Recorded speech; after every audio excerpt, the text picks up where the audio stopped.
Ever wondered what the difference is between basic authentication, open authorization, bearer tokens, JWT, and SSO?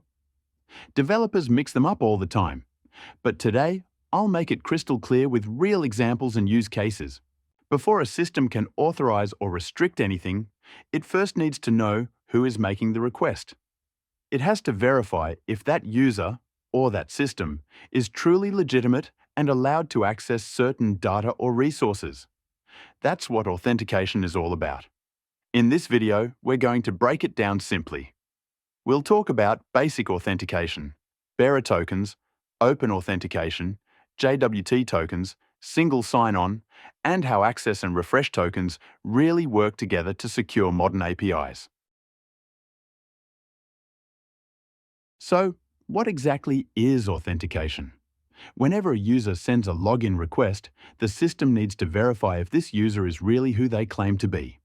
It checks whether the credentials are valid and only then decides if that user is authorized to access the system or specific resources.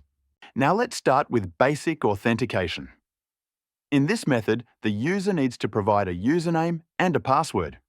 These credentials are then encoded using base 64, which is just a simple way to transform the text. It's not encryption, it's just encoding.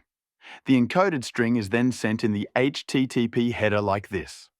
Authorization, basic base 64 username and password. While it's easy to implement, it's also very insecure if not used over HTTPS. That's why basic authentication is rarely used today. Next, we have bearer token authentication. Here, instead of sending a username and password every time, the user sends a token along with their request. This token acts like a digital key. If it's valid, the API grants access to the requested resource. So when a request comes in, the server checks the token. If it's valid, the request is accepted and the server returns the data. If it's invalid or expired, the request is rejected. Bearer tokens are the most common method used today, especially in REST API and modern web applications. Now let's talk about OAuth2 and JWT tokens, the backbone of modern authentication systems. OAuth2 isn't an authentication method itself. It's an authorization framework that allows one system to access another on behalf of a user, without ever sharing their password. You've probably seen it in action when you log in with Google or log in with GitHub. Behind the scenes, OAuth2 works with two main tokens, an access token and a refresh token. The access token is short-lived and sent with every request, usually as a bearer token. Once it expires, the refresh token is used to request a new one, so the user doesn't have to log in again. These tokens are often formatted as JWT or JSON Web Tokens. A JWT is a small, self-contained token that holds user information like an ID, role, or permissions, all encoded and digitally signed. It has three parts: a header, a payload, and a signature. This structure makes it easy for servers to verify the token's authenticity without having to store session data. OAuth2 combined with JWT is what powers most modern API today, from mobile apps to microservices, providing secure, scalable, and stateless authentication. Now, let's talk about access tokens and refresh tokens. Most modern systems use an access token to allow a user to access protected resources. But these tokens are usually short-lived, often lasting only a few minutes or hours. That's because if someone steals an access token, it limits the potential damage.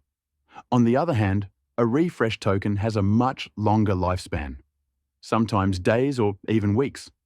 Its only job is to quietly request a new access token when the current one expires. This renewal process happens behind the scenes, so the user doesn't even notice it.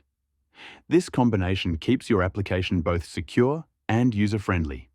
Short-lived access tokens reduce risk, and refresh tokens keep the user experience smooth without constant re-authentication. Now, let's talk about SSO, or single sign-on. The idea is simple.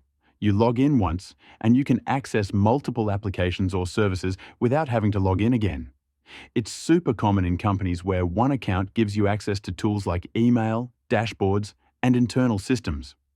Behind the scenes, SSO works through identity protocols, systems that handle how authentication data is shared securely between services. The two main ones are SAML and OAuth2. SAML is the older, XML-based protocol, mostly used in enterprise environments. OAuth2, on the other hand, is more modern. It's lighter, JSON-based, and integrates perfectly with web and mobile apps. So that's it. Now you understand how Basic Auth, bearer tokens, Open Authentication, JWT, access and refresh tokens, and SSO all fit together to keep modern systems secure. If this video helped you understand authentication better, don't forget to drop a like, subscribe to the channel, and turn on notifications so you don't miss the next one, where we'll dive deeper into how to implement JWT authentication in .NET. Thanks for watching, and I'll see you in the next video.